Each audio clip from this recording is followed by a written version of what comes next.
I am here with Bill Stillwell from the Xbox platform team. I am really excited about this. Now, people have been waiting a long time for backwards compatibility to come to Xbox One. Guess what, preview members? It is here. Bill, tell us how it's going to work.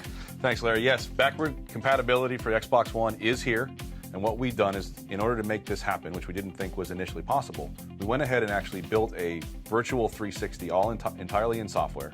And then we take the old 360 games, put them in the emulator, and then we run it through emulation. That's really interesting because, I mean, that's based on the original Xbox One architecture where you kind of do a lot of fancy stuff with the different operating systems, and we're seeing it happen right now. Now, Bill, behind us, I see we've got Borderlands, incredibly popular on Xbox 360, but this is actually running on Xbox One. That's correct. Borderlands is one of my favorite games, and so this is one of the first titles we pulled through.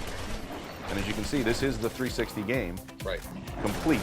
And all we did was put it through the emulation program, and now I'm playing it here on my Xbox One. And you have access to all your Xbox 360 friends, the achievements, the dashboard, right? You have everything that's right there. Yeah, there is a full guide that's included with every one of the titles that we release, and you can access that guide to do matchmaking, to do chat, and all the things that you would normally do on your 360. In addition to whatever you have on the Xbox One. And while you're doing that, you could actually snap an app or snap television if you wanted to. Yep, Xbox take a screenshot or Xbox record that will all work. Awesome. And you'll be able to use that as well. All right, Bill, let's talk about achievements. Very important to the Xbox community. How is that going to work with Xbox 360 achievements? These are still Xbox 360 achievements. You're still using an Xbox 360 game save, your cloud saves, carrying across just like it would from console to console. So you're only earning the 360 achievements. You're not able to earn them twice. So if I got them earlier, you know, before Xbox One launched or even after, then I've already got them. You've already got them.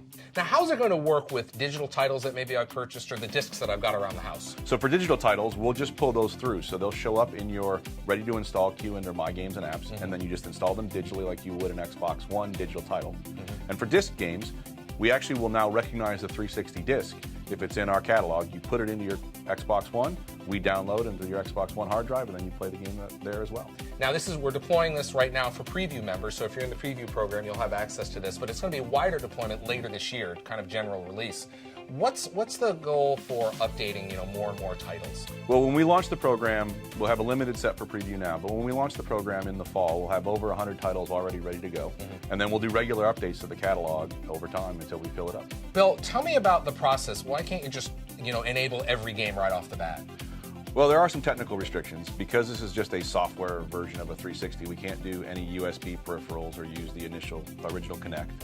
But beyond that, all we do is take what we decide are the right games, put them in through the program, package them, and then we can distribute them to the catalog. And really, the only thing that stops us is getting the legal permissions for things like licenses that may have changed over time or whatever the case may be.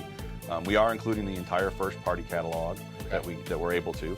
And then beyond that, we'll just continue to take in fan favorites, things that are still being played frequently on the 360. We do voting and we'll do polls, and we'll just collect from a multiple set of sources what titles should come out next. And so I'm sure people are going to tell us what games they want. Now, this is free. Correct, it is free. There's no charge for this. You're going to be able to, using the games you already have on Xbox 360, once you guys work and run them through the emulator, I'll be able to download them and away I go. Yep, absolutely. Fantastic. Bill Stillwell from the Xbox platform team. Bill, thanks for joining me. Thank you, Larry.